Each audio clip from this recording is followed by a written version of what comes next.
Hello students, कैसे हो। मैं संदीप शर्मा और आप देख रहे हो हमारा YouTube channel DAV public school Sikar, जिस पे आपका स्वागत है। तो बच्चों कैसे हो। तो बच्चों आज अपना जो लेक्चर है वो अपना लेक्चर बेस्ड है आपकी कि जो आप इससे प्रीवियस क्लासेज में क्या पढ़ के आए हो, कोऑर्डिनेशन कंपाउंड्स की स्टडी कर रहे थे। और उन्हीं कोऑर्डिनेशन कंपाउंड्स में आपके बॉन्ड फॉर्मेशन कैसे होते हैं, या किसी भी कंपाउंड की स्ट्रक्चर किस टाइप की हो सकती है, या किसी कंपाउंड की अगर नेचर की बात करें कि कोई कंपाउंड है वो डायमैग्नेटिक होगा, पैरामैग्नेटिक होगा या फेरोमैग्नेटिक होगा, यानी अनुचुंबकीय होगा, प्रतिचुंबकीय होगा या लोहे चुंबकीय होगा। तो इस तरीके से कंपाउंड की ये जो डिफरेंट मैग्नेटिक प्रॉपर्टी है या स्ट्रक्चर है या हाइब्रिडाइजेशन है, इन सबको एक्सप्लेन करने के लिए आपके पास कुछ थ्योरीज आती हैं, जिनमें आपके पास फर्स्ट थ्योरी है जिसको नाम दिया जाता है वैलेंस बैंड थ्योरी, यानी वैलेंस बॉन्ड थ्योरी में आपके पास क्या है कि इसमें आप क्या करोगे कि जो कोई कंपाउंड आपको गिवन होगा तो उस कंपाउंड की क्या कर सकते हो, मैग्नेटिक प्रॉपर्टी को डिस्क्राइब कर सकते हो, उस कंपाउंड में हाइब्रिडाइजेशन डिस्क्राइब कर सकते हो, या किसी गिवन कंपाउंड की नेचर बता सकते हो कि आपका जो कंपाउंड फॉर्म होगा वो इनर ऑर्बिटल कंपाउंड फॉर्म होगा या आउटर ऑर्बिटल कंपाउंड फॉर्म होगा। तो इन सबको अंडरस्टूड करने के लिए आपके पास कुछ पॉइंट्स हैं। पहले अपन इन पॉइंट्स का मीनिंग समझेंगे, फिर इन पॉइंट के बेसिस पे अपन क्या करेंगे, डिफरेंट जो कंपाउंड्स हैं उन कंपाउंड्स को क्या करेंगे, डिस्क्राइब करेंगे, या ऐसे कह सकते हो कि एक्सप्लेन करेंगे कि अगर अपन को कोई भी कंपाउंड दे देते हैं तो उस कंपाउंड में अपन किस तरीके से तो उसमें हाइब्रिडाइजेशन डिफाइन करेंगे, किस तरीके से अपन उसकी मैग्नेटिक प्रॉपर्टी डिस्क्राइब करेंगे। तो इस थ्योरी का फर्स्ट पॉइंट आता है कि the suitable number of atomic orbitals of central metal ions hybridise to provide empty hybrid orbitals. कहने का मीनिंग क्या हो गया कि जैसे मान लो मैंने आपको ये कोई कंपाउंड दे दिया NiCN का होल 4 और ये आपका -2, ये आपके पास कोई कंपाउंड है। अब इस कंपाउंड में अपन जानते हैं कि इसको अपन नाम देते हैं आपका CMI, सेंट्रल मेटल आयन आपके पास। अब इस सेंट्रल मेटल आयन में क्या अवेलेबल होते हैं, एटॉमिक ऑर्बिटल्स। और आपको 11th क्लास में पढ़ाए जाते हैं कि एटॉमिक ऑर्बिटल्स में आपका S आ गया, P आ गया, D आ गया और F आ गया। इस तरीके से आपके पास 4 एटॉमिक ऑर्बिटल्स होते हैं। अब इन 4 एटॉमिक ऑर्बिटल्स में से आपके पास ये जो 3 एटॉमिक ऑर्बिटल्स होते हैं ये क्या होते हैं, इन्वॉल्व इन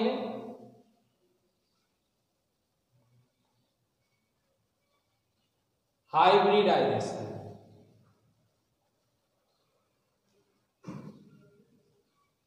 तो इस तरीके से आपका फर्स्ट पॉइंट आपको ये एक्सप्लेन करता है कि the suitable number of atomic orbital, यानी कि आपके पास ये जो एटॉमिक ऑर्बिटल होते हैं SPD, इनके सुटेबल नंबर का मीनिंग आपके पास 1s 2p 1d हो सकता है, या 1s 3p हो सकते हैं, या आपके पास 1s 1p 2d हो सकते हैं। तो इस तरीके से आपके पास ये जो CMI होते हैं इनके suitable atomic number orbital numbers हैं वो क्या होंगे, हाइब्रिडाइज होंगे, और हाइब्रिडाइज होके आपके पास क्या करेंगे, एम्प्टी हाइब्रिड ऑर्बिटल प्रोवाइड करने का काम करेंगे आपके पास। यानी कि आपका पहला पॉइंट ये हो गया कि सबसे पहले आप CMI को आइडेंटिफाई करोगे और उस CMI में क्या कैलकुलेट करोगे, आपके पास ये एटॉमिक ऑर्बिटल कैलकुलेट करोगे कि उसमें कितने एटॉमिक ऑर्बिटल आपकी हाइब्रिडाइजेशन में इन्वॉल्व हो रहे हैं, और आपके पास क्या प्रोवाइड कर रहे हैं, एम्प्टी हाइब्रिड ऑर्बिटल प्रोवाइड कर रहे हैं। ढंग से समझना बच्चों, पहला पॉइंट आपको ये कहता है कि आपके पास जो CMI होता है सेंट्रल मेटल आयन, इसके पास जो अवेलेबल sp-d ऑर्बिटल्स होते हैं, जिनको आप एटॉमिक ऑर्बिटल्स का नाम दे सकते हो, ये एटॉमिक ऑर्बिटल्स क्या करते हैं, हाइब्रिडाइज होंगे और हाइब्रिडाइज होके क्या प्रोवाइड करने का काम करेंगे, एम्प्टी हाइब्रिड ऑर्बिटल प्रोवाइड करने का काम करेंगे। फर्स्ट पॉइंट क्लियर है, कोई दिक्कत नहीं है कि आपके पास क्या अवेलेबल हो गई, खाली जगह अवेलेबल हो गई, जिनको अवेलेबल करने का काम कौन करता है, आपके पास CMI कैसे करेगा, हाइब्रिडाइज होकर।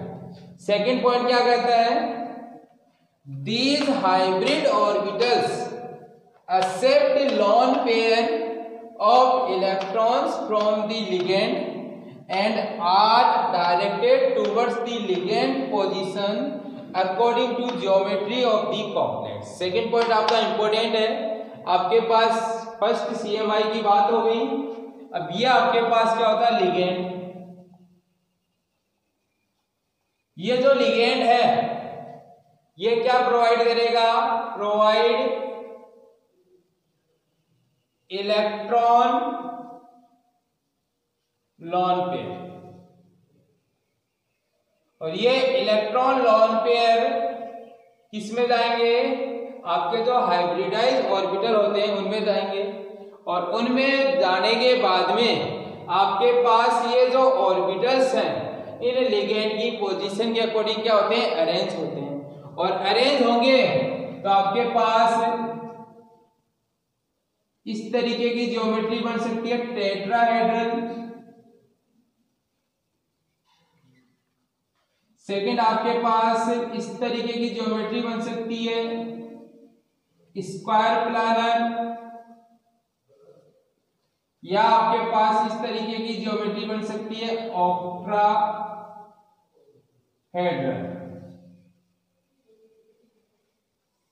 तो आपने सेकंड पॉइंट में क्या पढ़ा कि इलेक्ट्रॉन पेयर एक्सेप्ट करेंगे और ये जो ऑर्बिटल्स है directed towards the ligand position according to geometry of the complex, यानी कॉम्प्लेक्स की ज्योमेट्री के अकॉर्डिंग क्या होंगे, आपके पास अपने आप को डायरेक्टेड करेंगे किनकी तरफ है, लिगेंड की तरफ। तो फर्स्ट पॉइंट आया कि आपके पास सुटेबल नंबर और एटॉमिक ऑर्बिटल कैलकुलेट कर लिए, suitable atomic number orbital atomic orbital calculate करने के बाद में आपके पास क्या करो, उनको हाइब्रिडाइज करो और एम्प्टी ऑर्बिटल प्रोवाइड करो। एम्प्टी ऑर्बिटल में आपके पास जो लिगेंड होते हैं वो लिगेंड क्या करेंगे, इलेक्ट्रॉन पेयर डोनेट करेंगे, और इस तरीके से इलेक्ट्रॉन पेयर है वो किस में प्रोवाइड हो जाते हैं, आपके पास जो आपका हाइब्रिडाइज एटॉमिक ऑर्बिटल है उनमें, और वो अपने आप में इलेक्ट्रॉन पेयर एक्सेप्ट करके इस तरीके से अरेंज करते हैं कि आपकी जो लिगेंड है उनकी पोजीशन के अकॉर्डिंग उनकी ज्योमेट्री डिफाइन होती है। अब वो ज्योमेट्री टेट्राहेड्रल हो सकती है, स्क्वायर प्लानर हो सकती है, या ऑक्टाहेड्रल हो सकती है। ये अपन आगे जाके देखेंगे कि आपके पास 11th क्लास में आपको हाइब्रिडाइजेशन पढ़ाया जाता है, जिसमें आपके पास sp3 होता है या sp2d होता है, या आपके पास dsp2 होता है या d2sp3 हो सकता है। तो इस तरीके से जो डिफरेंट हाइब्रिडाइजेशन होता है उनके अकॉर्डिंग आपकी ज्योमेट्री भी क्या मिलती है, डिफरेंट मिलती है। तो ये तो आपके 2 पॉइंट हो गए। थर्ड पॉइंट आपको ये कहता है कि आपके पास ये जो हाइब्रिडाइजेशन होता है, इस हाइब्रिडाइजेशन में जैसे मान लो कि आपके पास क्या है 3d 4s 4p और 4d, इस तरीके के आपके पास ऑर्बिटल्स हैं। इनमें इनको नाम दिया जाता है आपका इनर ऑर्बिटल, और इनको नाम देते हैं अपन आउटर ऑर्बिटल। तो इस तरीके से आपका थर्ड पॉइंट आपको ये कहता है कि अगर हाइब्रिडाइजेशन में इनर ऑर्बिटल यूज में आए, इनर ऑर्बिटल यूज में आए तो उस टाइम पे आपके पास जो कॉम्प्लेक्स फॉर्म होंगे उनको नाम दिया जाएगा आपका इनर ऑर्बिटल कॉम्प्लेक्स।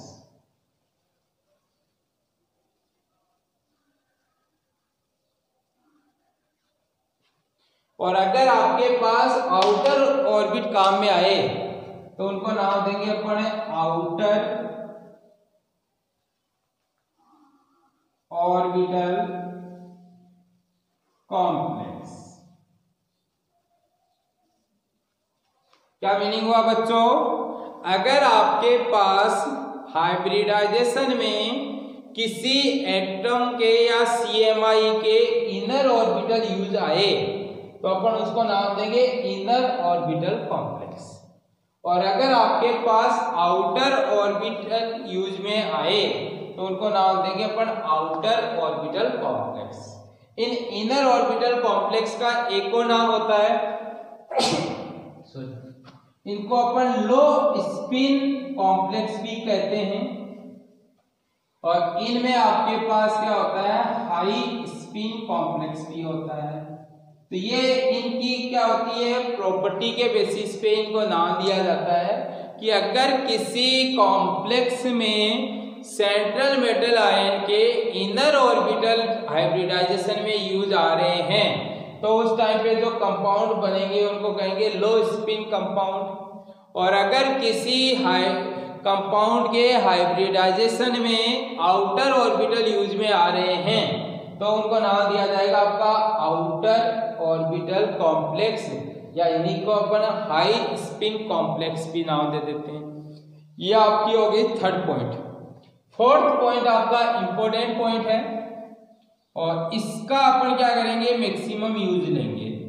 तो फोर्थ पॉइंट आपको ये कहता है कि किसी भी कंपाउंड की मैग्नेटिक प्रॉपर्टी डिफाइन करने के लिए अपने पास क्या होता है एक प्रॉपर्टी होती है जिसको कहते हैं मैग्नेटिक मोमेंट, और उस मैग्नेटिक मोमेंट को कैलकुलेट करने का फॉर्मूला होता है under root n into n+2 और Bm, जिसमें आपके पास n है वो नंबर ऑफ अनपेयर्ड इलेक्ट्रॉन होते हैं, Bm आपकी यूनिट होती है और म्यू आपके पास क्या होता है मैग्नेटिक मोमेंट होता है।